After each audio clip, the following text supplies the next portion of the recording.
ओम शांति। ओम शांति। ओम शांति। आज 3 फरवरी 2026 प्रातः मुरली। ओम शांति। बाप दादा बोले, मीठे बच्चे जी बाबा, तुम्हें याद में रहने का पुरुषार्थ करना है,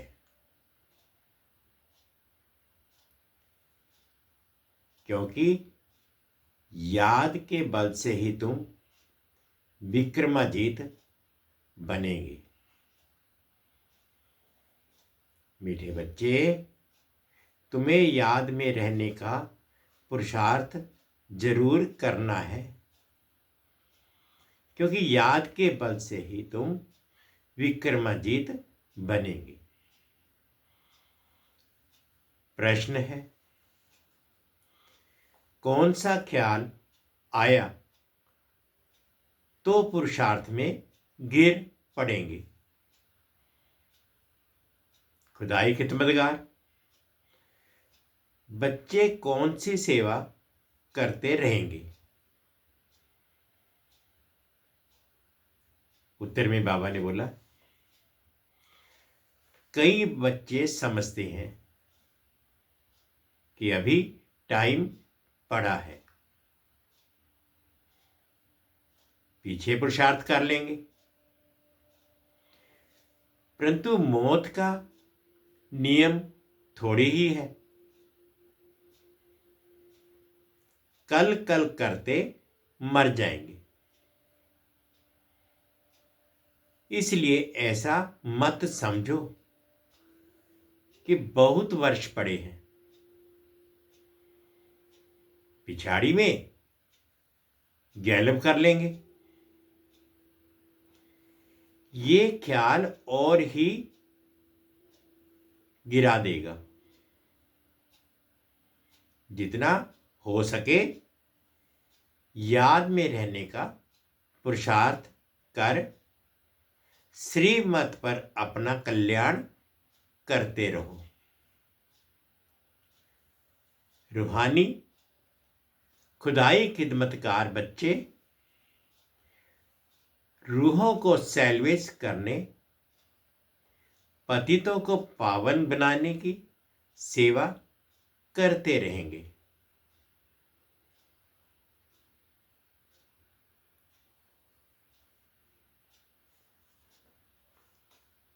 गीत है, ओम नमो शिवाय। ओम शांति। ये तो बच्चों को समझाया गया है। निराकार बाप साकार बिगर कोई भी कर्म नहीं कर सकते हैं, पाठ बजा नहीं सकते। रूहानी बाप आकर ब्रह्मा द्वारा रूहानी बच्चों को समझाते हैं। योग बल से ही बच्चों को सतो प्रधान बनना है। फिर सतो प्रधान विश्व का मालिक बनना है। ये बच्चों की बुद्धि में है। कल्प कल्प बाप आकर के राजयोग सिखलाते हैं। ब्रह्मा द्वारा आकर आदि सनातन देवी देवता धर्म की स्थापना करते हैं, यानी मनुष्य को देवता बनाते हैं। मनुष्य जो देवी देवता थे, सो अब बदलकर शूद्र पतित बन पड़े हैं। भारत जब पारसपुरी था तो पवित्रता, सुख, शांति सब थी। ये तो सिर्फ 5000 साल वर्ष की बात है। एक्यूरेट हिसाब किताब बाप बैठ समझाते हैं। उनसे ऊंच तो कोई हो नहीं सकता। सृष्टि झाड़, जिसको कल्प वृक्ष कहते हैं, उसके आदि मध्य अंत का राज बाप ही समझा सकते हैं। भारत का जो देवी देवता धर्म था वह प्राय अब लोप हो गया है। देवी देवता धर्म तो अभी रहा नहीं है। देवताओं के चित्र जरूर हैं, ये तो भारतवासी जानते हैं। सतयुग में लक्ष्मी नारायण का राज्य था। बल शास्त्रों में यह भूल कर दी है, जो श्री कृष्ण को द्वापर में ले गए हैं। बाप ही आकर भूले हुए को रास्ता बताते हैं। रास्ता बतलाने वाला आता है तो सब आत्माएं मुक्ति धाम में चली जाती है। इसलिए उनको कहा जाता है सर्व का सद्गति दाता। रास्ता एक ही होता है, एक ही सृष्टि है। वर्ल्ड की हिस्ट्री, ज्योग्राफी एक ही है, वह रिपीट होती रहती है। सतयुग, त्रेता, द्वापर, कलयुग, फिर होता है संगम युग। कलयुग में है पतित, सतयुग में है पावन। सतयुग होगा तो जरूर कलयुग विनाश होगा। विनाश से पहले स्थापना होगी। सतयुग में तो स्थापना नहीं होगी। भगवान आएगा ही तब जब पतित दुनिया है।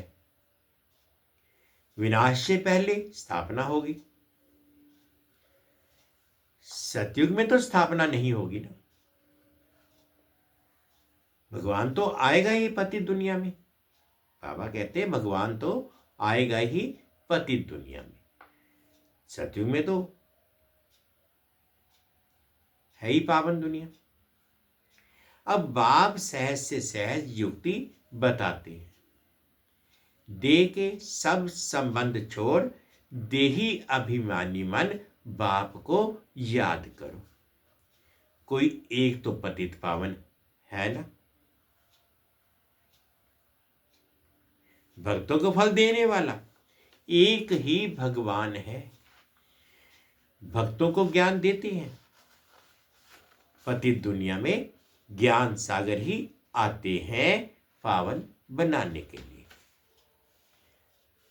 पावन बनते हैं योग से। बाप बिगड़ तो कोई पावन बना ना सके। ये सब बातें बुद्धि में बिठाई जाती है औरों को समझाने के लिए। घर घर संदेश देना है। ऐसे नहीं कहना कि भगवान आया है। बड़ा युक्ति से समझाना होता है। बोलो वह बाप है ना। एक है लौकिक बाप, दूसरा है पारलौकिक बाप। दुख के समय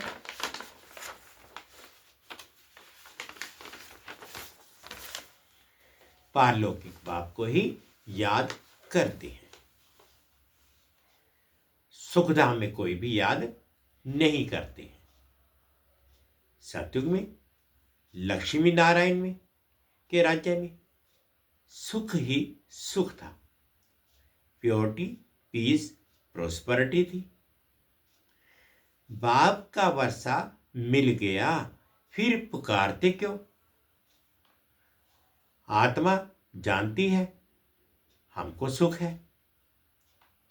ये तो कोई भी कहेंगे वहां सुख ही सुख है। बाप ने दुख के लिए तो सृष्टि नहीं रची है ना। ये बना बनाया खेल है जिनका पाठ पिछाड़ी में है। 2-4 जन्म लेते हैं वे जरूर बाकी समय शांति में धाम में रहेंगे। बाकी ड्रामा के खेल से ही निकल जाए ये हो नहीं सकता। खेल में तो सबको आना होगा। 1-2 जन्म मिलते हैं तो बाकी समय जैसे कि मोक्ष में है। आत्मा पाठधारी है। आत्मा पाठधारी है ना। कोई आत्मा को ऊंच पाठ मिला हुआ है, कोई को कम मिला। ये भी अभी तुम जानते हो। गाया जाता है ईश्वर का कोई अंत नहीं पा सकते। बाप ही आकर अंत देते हैं रचता और रचना के आदि मध्य अंत का। जब तक रचता खुद ना आई तब तक रचता और रचना को जान नहीं सकते। बाप ये आकर बतलाते हैं मैं साधारण तन में प्रवेश करता हूं।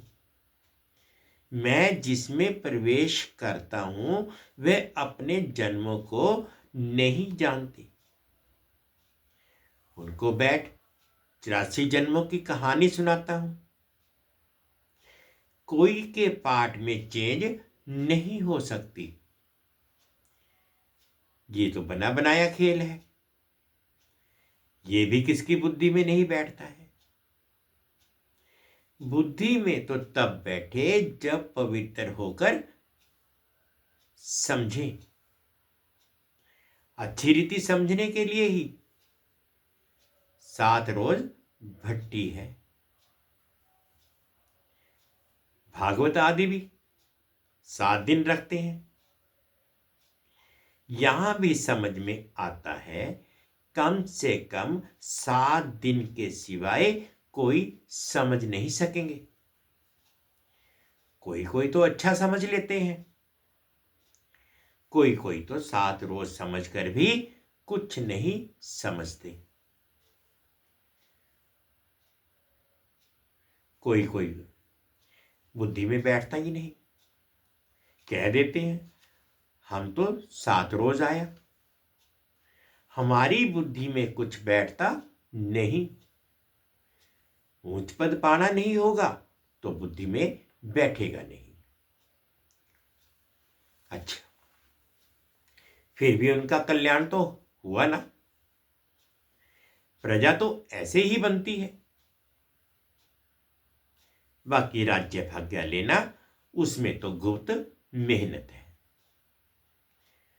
बाप को याद करने से ही विकर्म विनाश होते हैं। आप करो ना करो परंतु बाप का डायरेक्शन ये है। प्यारी वस्तु को तो याद किया जाता है ना। भक्ति मार्ग में भी गाते हैं हे पतित पावन आओ। अब वह मिला है। कहते हैं मुझे याद करो तो कट उतर जाएगी। बादशाही सहज थोड़े ही मिल सकती, कुछ तो मेहनत होगी ना। याद में ही मेहनत है। मुख्य है ही याद की यात्रा। बहुत याद करने वाले कर्मातीत बनना है।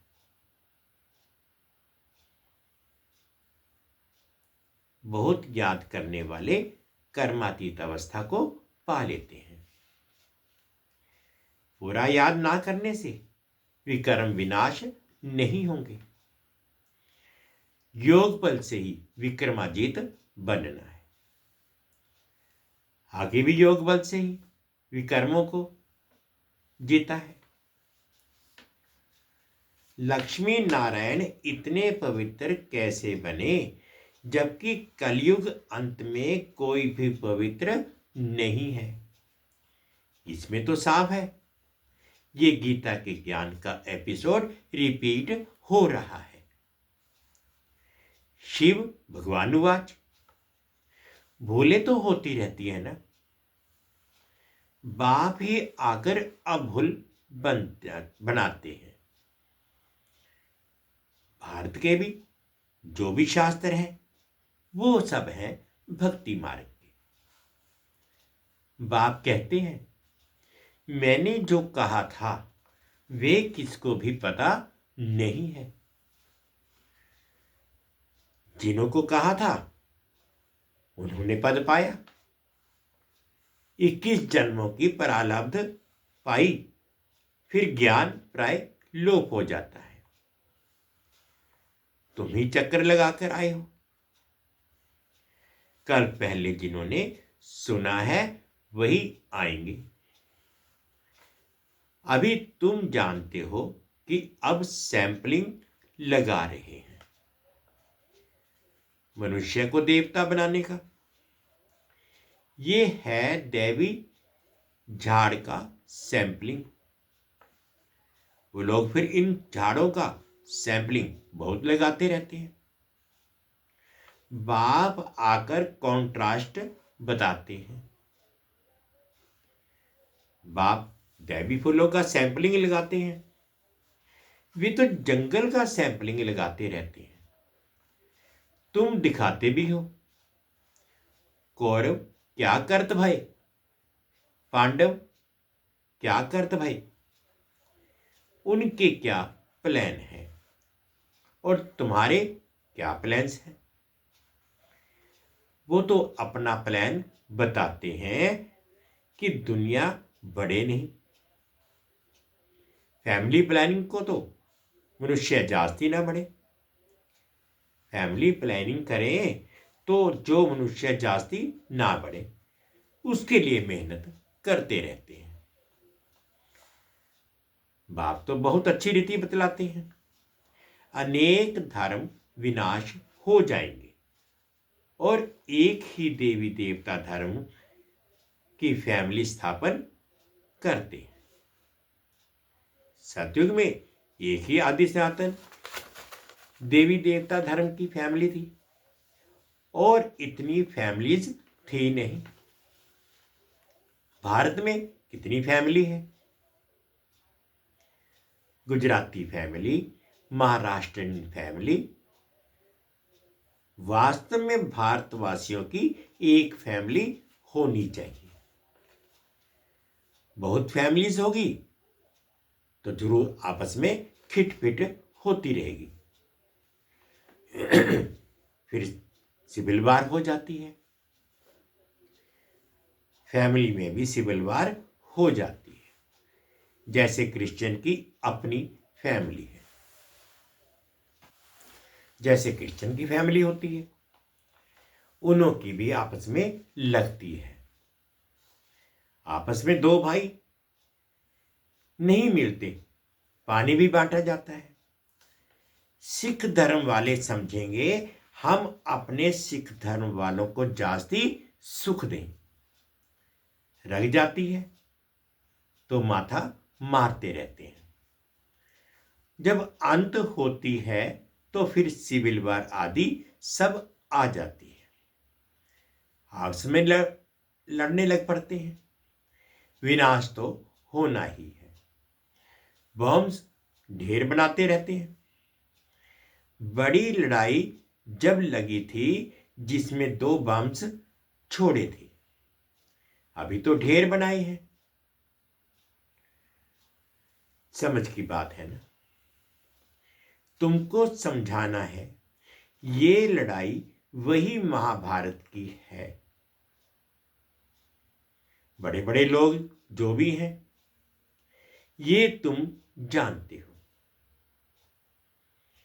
कहते हैं अगर इस लड़ाई को बंद नहीं किया तो सारी दुनिया को आग लग जाएगी। आग तो लगनी ही है, ये तुम जानते हो। वह आदि सनातन देवी देवता धर्म की स्थापना कर रहे हैं। राजयोग है ही सतयुग का। वह देवी देवता धर्म अब प्राय लोप है। चित्र भी बने हैं। बाप कहते हैं कल्प पहले मुआफिक जो विघ्न पड़ने होंगे वह पड़ेंगे। पहले थोड़े ही पता पड़ता है, फिर समझा जाता है कल्प पहले ऐसे हुआ होगा। ये बना बनाया ड्रामा है। ड्रामा में हम बांधे हुए हैं। याद की यात्रा को भूल नहीं जाना चाहिए। इनको परीक्षा कहा जाता है। याद की यात्रा में ठहर नहीं सकते, थक जाते हैं। गीत है ना, रात के राही थक मत जाना, सुबह की मंजिल दूर नहीं। इसका अर्थ कोई समझ ना सके। ये है याद की यात्रा, जिससे रात पूरी हो दिन आ जाएगा। आधा कल्प पूरा हो फिर सुख शुरू होगा। बाप ने ही मन मना भाव का अर्थ भी समझाया है। सिर्फ गीता में श्री कृष्ण का नाम डालने से वे ताकत नहीं रही है। अब कल्याण तो सबका होना है। गोया हम सब मनुष्य मात्र का कल्याण कर रहे हैं। भारत खास, दुनिया आम, सबका श्रीमत पर हम कल्याण कर रहे हैं। कल्याणकारी जो बनेंगे तो वर्षा भी उनको मिलेगा। याद की यात्रा के सिवाय कल्याण हो ना सके। अभी तुमको समझाया जाता है वह तो बेहद का बाप है। बाप से वर्षा मिला था। भारतवासियों ने ही 84 जन्म लिए हैं। पुनर्जन्म का भी हिसाब है। कोई समझते नहीं कि 84 जन्म कौन लेते हैं। अपने ही श्लोक आदि बनाकर सुनाते रहते हैं। गीता वही, टीकाएं अनेक लिख देते हैं। गीता से तो भागवत बड़ा कर दिया है। गीता में है ज्ञान, भागवत में है जीवन कहानी। वास्तव में बड़ी गीता होनी चाहिए। ज्ञान का सागर बाप है। उनका ज्ञान तो चलता ही रहता है। वह गीता तो आधे घंटे में पढ़ लेते हैं। अभी तुम ये ज्ञान तो सुनते ही आते हो। दिन प्रतिदिन तुम्हारे पास अनेक लोग आते रहेंगे, धीरे धीरे आएंगे। अभी ही अगर बड़े बड़े राजाएं आ जाएं फिर तो देरी ना लगे, झट आवाज निकल जाए। इसलिए युक्ति से धीरे धीरे चलता रहता है। ये है ही गुप्त ज्ञान। किसको पता नहीं है कि ये क्या कर रहे हैं। रावण के साथ तुम्हारी युद्ध कैसे है, ये तो तुम ही जानो और कोई जान ना सके। भगवानुवाच, तुम सतो प्रधान बनने के लिए मुझे याद करो तो पाप नाश हो जाएंगे। तुम लिखते भी हो कि हम शिव शक्ति ब्रह्मा कुमार कुमारियां श्रेष्ठाचार दुनिया स्थापन करेंगे। परमपिता परमात्मा की श्रीमत पर 5000 वर्ष पहले मुआफिक 5000 वर्ष पहले श्रेष्ठाचारी दुनिया थी। ये बुद्धि में बिठाना चाहिए। मुख्य मुख्य पॉइंट्स बुद्धि में धारण होंगी तब याद की यात्रा में रहेंगे। पत्थर बुद्धि है ना, कोई समझते हैं अभी टाइम पड़ा है, पीछे पुरुषार्थ कर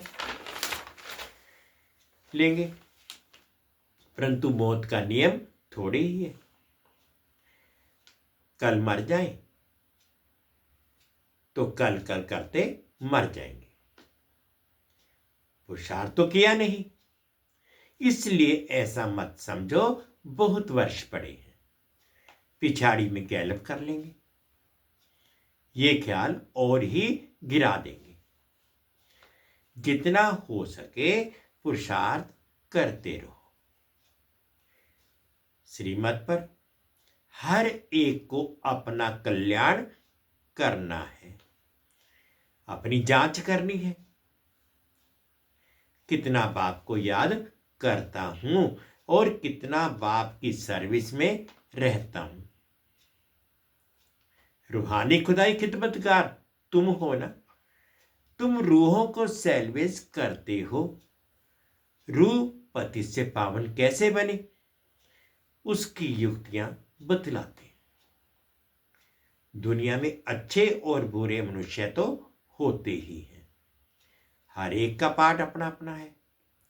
ये है बेहद की बात, मुख्य टाल टालियां ही गिनी जाती हैं, बाकी तो पत्ते अनेक हैं। बाप समझाते रहते हैं, बच्चे मेहनत करो, सबको बाप का परिचय दो, तो बाप से बुद्धि योग जुट जाए। बाप सब बच्चों को कहते हैं, पवित्र बनो तो मुक्ति धाम में चले जाएंगे।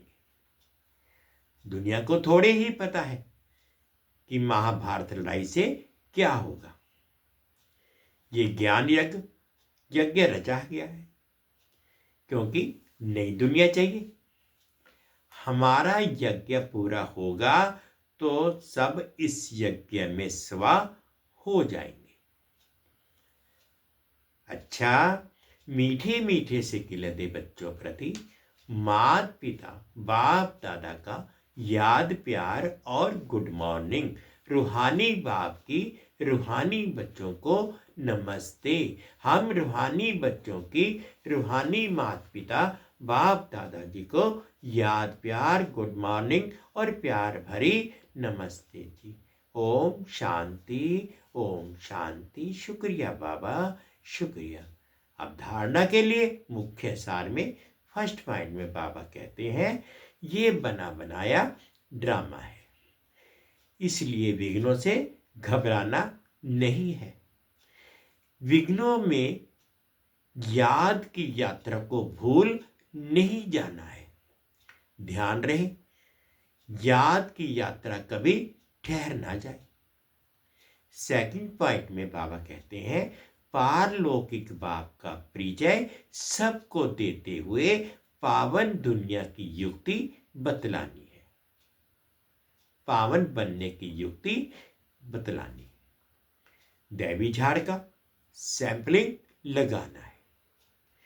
तो आज बाबा ने मीठा मीठा वरदान दिया, मैं पन का त्याग कर सेवा में सदा खोए रहने वाले त्याग मूर्त सेवाधारी भाव। मैं पन का त्याग कर सेवा में लगे रहने सदा खोए रहने वाले त्याग मूर्त सेवाधारी भाव। सेवाधारी सेवा में सफलता की अनुभूति तभी कर सकते हैं जब मैंपन का त्याग हो। मैं सेवा कर रही हूं, मैंने सेवा की, इस सेवा भाव का त्याग। मैंने नहीं की, लेकिन मैं करनहार हूं, करावनहार बाप है। मैंपन बाबा के लव में लीन हो जाए, इसको कहा जाता है सेवा में सदा खोए रहने वाले त्याग मूर्त सच्चे सेवाधारी। कराने वाला करा रहा है, हम निमित्त हैं। सेवा में मैंपन मिक्स होना अर्थात मोहताज बनना। सच्चे सेवाधारी में ये संस्कार हो नहीं सकते।